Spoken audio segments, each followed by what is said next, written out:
the honourable member for Davenport. Thank you so much, Madam Speaker, and I want to let you know that I will be sharing my time with the honourable member from Richmond Hill.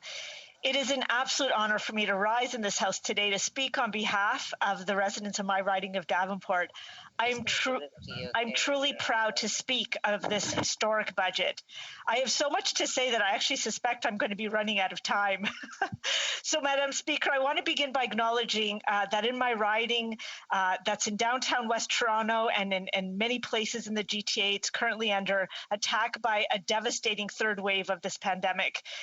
There are 4 postal codes in my Davenport riding that are considered hotspots for COVID cases, and I just want to pay special tribute to all the essential workers in my riding who've already spent more than a year working around the clock, working to save us and to keep us healthy.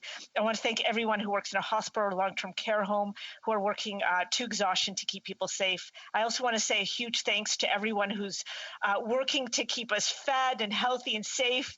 You know, thanks to those who are working in grocery stores and food services and factories on the TTC and doing all the jobs that keep our communities going. I know that you face more and more risks every single day with the variants that are out there, and the risks are much greater. So a heartfelt thanks to all of you. Madam Speaker, this pandemic not only has hit us hard from a health perspective, but has also hit us from an economic perspective. The COVID recession is the steepest and the fastest since the Great Depression.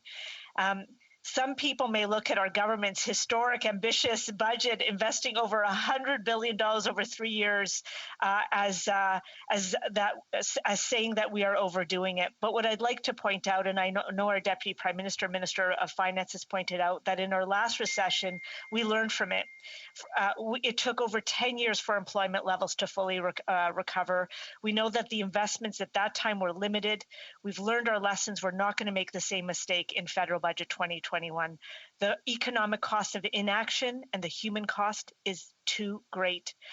So, Madam Speaker, as I'm sure you've heard, because you've heard so many speeches thus far, there's been 3 key sections of our budget 2021: conquering COVID, punching out of this recession, and building a better future. I'm going to touch very briefly on the first 2, but spend most of my time on the last section on how we're building back Canada better. In terms of first part, conquering COVID, as the current third wave is showing us, we are not done with COVID. To conquer the virus, the federal government needs to continue to do whatever it takes for as long as it takes to keep Canadians safe, healthy, and supported.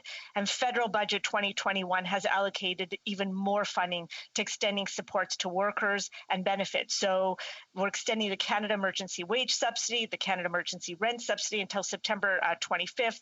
We're extending the Canada Recovery Benefit by another 12 weeks, and we're maintaining flexible EI rules for an extra year until fall of 2022. The supports do taper off. Some of the supports taper off a little bit in the summer as we expect and hope that our economy will rebound. I know that Davenport workers and businesses can now plan around these supports, and they know that, as always, our government will be there if they need us. We will have their backs. On the vaccine front, early into the pandemic, I'm very proud of the fast action of our federal Liberal government. We've secured contracts for more doses per capita than any other country and more candidate vaccines. And now our vaccine rollout is third in the G20 behind only the US and the UK. And I know that we have around 25% of our population vaccinated with 1 dose.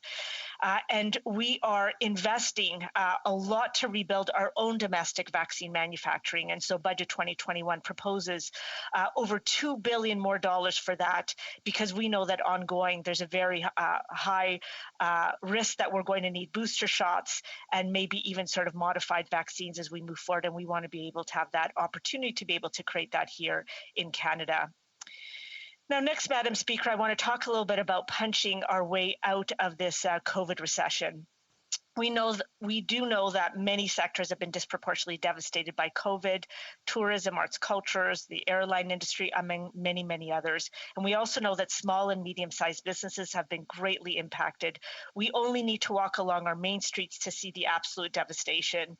So Budget 2021 provides quite a bit of supports for our small and medium-sized businesses to help them adopt and upgrade their digital technology, to help them to rehire laid off workers and bring on new ones, and to provide some special financing that's going to help them to be even better prepared for the challenges and opportunities of the economy moving forward. In terms of additional supports for many of our hardest hit industries, I mentioned tourism, but it's tourism festivals and events. And I know that there's a lot of events that happens within my own community. We have a huge comedy festival. We have lots of multi-ethnic festivals, and I know that they will benefit from the $1 billion of additional supports that we've put into Budget 2021. And I want to give a special shout out to the arts and culture community and sector in my riding of Davenport. They are huge, they are vibrant, they are impactful not only to my local community, but to our city and to our nation. And we have also an additional $1 billion of support for the arts and culture sector. And so, Madam Speaker, I'm going to now devote the rest of my time to how we're building back better. And there's so much I'm going to want to cover. I will run out of time, but I'll do my best to cover the most important things and the most important elements to the residents of the riding of Davenport. First is National Childcare. A lot of people think downtown, West Toronto, it's going to be a very wealthy area. Most of the people in my riding are working class. There are many working families who are struggling with the highest childcare costs in the country. The introduction in Budget 2021 of a national childcare program will be an absolute game changer for them. I truly believe it is the single best thing we can do to restart our economy and to put a solid foundation for economy for future success. It's going to increase the participation in our workforce. That will result in an increase in our GDP. I think that investing in our kids, in investing in ensuring that we have full participation is going to be critical for Canada's success in a knowledge and a digital economy. And of course, quality early learning and childcare will be a great, best possible start for our children. We're setting them up for success early on in their lives. And the next thing I want to talk about, Madam Speaker, is the huge investments we're making on a green recovery and doubling and tripling down on climate action. I will tell you that the number one letter that comes in from Davenport residents outside of anything related to COVID is about ensuring that as we restart and regrow our economy, that we are making sure that we do not stop on our urgent quest to get to net zero by 2050.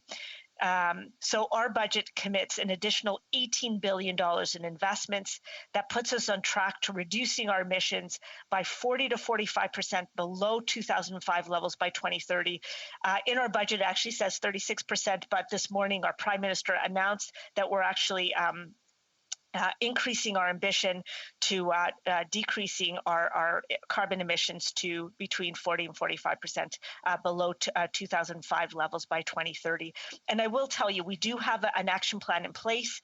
Mark Carney was quoted a couple of weeks ago saying, Canada's the first country of the G7 countries with a climate policy serious enough to make a difference.